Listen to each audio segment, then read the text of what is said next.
খুব সুন্দর, দারুণ, অসাধারণ, ফ্যান্টাস্টিক এইসবই বলবেন যখন এই ট্যাংরা একবার মুখে তুলবেন। আরে বাঁচতে হবে না কাঁটা, শুধু দেখতে থাকুন কি করে সর্ষে বাটা।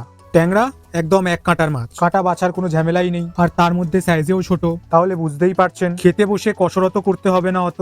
যান ঝট করে মাছগুলো ধুয়ে নিয়ে চলে আসুন। প্রথমে ধোয়ার পর জলটা ভালো করে ঝরিয়ে নুন, হলুদ আর সর্ষের তেল মাখিয়ে রেখে দিয়ে এইবার রান্নার বাদবাকি জোগাড় করে নিন। মাছ ধোয়ার পর এই কাজটা কিন্তু সবার আগে করতে হবে, কারণ নুন হলুদ মাখিয়ে মাছটা একটু রেস্টে না রাখলে মাছের ভেতর নুনটা ভালো করে ঢুকবে না, আর এর ফলে মাছটাও খেতে মিষ্টি লাগবে না। আচ্ছা, এরপর একটু বড় সাইজ রেখে লম্বা লম্বা করে আলুগুলো কেটে নিতে হবে, ঠিক যেরকম মাছের ঝোলেতে ইউজ করা হয় সেরকম ভাবে। দেখবেন আলুগুলো একদম শুরু করে ফেলবেন না, একটু চওড়া রাখবেন, না হলে রেসিপির লুকটা পুরো খারাপ হয়ে যাবে। এরপর আমরা এখানে একটা পেঁয়াজ ভালো করে কুচি করে নেব, পেস্ট করব না কিন্তু, কারণ ট্যাংরার ফ্লেভারটা খুব হালকা হয়। যদি এখানে পেঁয়াজ পেস্ট করে দিই তাহলে পেঁয়াজের সুইটনেসটা গ্রেভিতে বেশি লাগবে, আর মাছের ফ্লেভারটা মুখে অতটা ফিল হবে না। কিন্তু যদি পেঁয়াজ কুচিয়ে ইউজ করা হয় তাহলে পেঁয়াজের সুইটনেসটা মাইল্ড থাকবে, এর ফলে ট্যাংরার হালকা ফ্লেভারটা গ্রেভিতে প্রমিনেন্ট হবে। পেঁয়াজ কুচিয়ে নেওয়ার পর একটা পেস্ট বানিয়ে ফেলতে হবে আদা, টমেটো আর কাঁচা লঙ্কা দিয়ে। এই পেস্টটা হচ্ছে যে কোনো মাছের ঝোলের একদম বেস্ট। শুধুমাত্র মাছের ঝোলের টক ঝালের প্রেফারেন্স অনুযায়ী টমেটো আর লঙ্কার পরিমাণটা অ্যাডজাস্ট করতে হবে। টমেটোর পেস্টটা করা হয়ে গেলে সাথে একটু ধনেপাতাও কুচিয়ে নেব। এখানে আপনারা চাইলে ধনেপাতা দিতেও পারেন, নাও দিতে পারেন, তবে আমি ধনেপাতা ইউজ করব,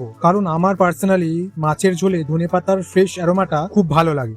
এরপর কড়াইতে তেলটা মিডিয়াম হিট করে নিয়ে কয়েকটা বড়ি ভেজে নিতে হবে। বড়িগুলো বেশি ভেজে ফেললে কিন্তু তেতো হয়ে যাবে, তাই আঁচ কম করে হালকা হাতে নাড়তে নাড়তে বড়ির গা লালচে হয়ে এলে তুলে নিতে হবে। ট্যাংরার ঝোলে বড়িটা রেসিপিটাকে একদম অথেন্টিক বেঙ্গলি টাচ দেয়, আর তাছাড়াও বড়ি ঝোলের ফ্লেভারটাকে সম্পূর্ণ সোক করে রেসিপিটাতে এক্সট্রা ডিপনেস অ্যাড করে, তাই এখানে বড়ি কিন্তু অবশ্যই ইউজ করতে হবে। আচ্ছা, এরপর মাছগুলো এক এক করে ভেজে নিতে হবে। মাছ ভাজার সময় কড়াইতে ঢাকা দিয়ে ভাজার চেষ্টা করবেন, কারণ ট্যাংরা মাছে আঁচ থাকে না, তো তাই ভাজার সময় ফেটে তেল ছিটকাতে পারে। আর মাছ ভাজার সময় অনেকগুলো মাছ একসাথে দিয়ে দেবেন না, কারণ এমনিতেই ছোট সাইজের মাছ তো, দেখবেন ভাজার সময়তেই অর্ধেক মাছ ভেঙে যাবে। না হলে মাছ ভাজার পর্ব শেষ হলে তেলে প্রথমেই কালো জিরে ফোড়ন দিয়ে দিতে হবে, ব্যাস, ফোড়নে আর কিচ্ছু যাবে না। এরপর কোঁচানো পেঁয়াজগুলো দিয়ে হালকা নেড়েচেড়ে যখন পেঁয়াজটা অল্প ভাজা ভাজা হয়ে আসবে তখন পেঁয়াজের জল রিলিজ করার জন্য নুন দিয়ে দিতে হবে, তারপর টেস্ট ব্যালেন্স করার জন্য অল্প করে চিনি। এরপর কেটে রাখা আলুগুলো দিয়ে রান্না করতে হবে। এখানে পেঁয়াজও গলবে আর সাথে আলুগুলোও সিদ্ধ হয়ে যাবে। যেহেতু এখানে আলুগুলো একটু বড় সাইজে কাটা আছে,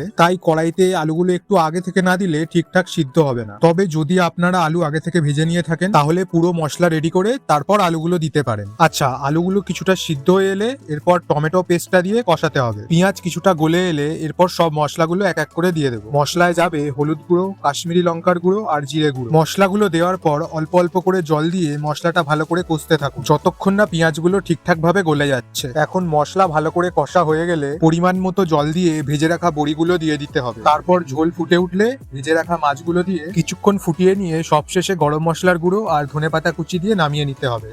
যান, আজকের মতো শেষ। এবার পেটে দিয়ে 2 হাত হয়ে যান কুপোকাত। আমি চললাম। বয় বয়।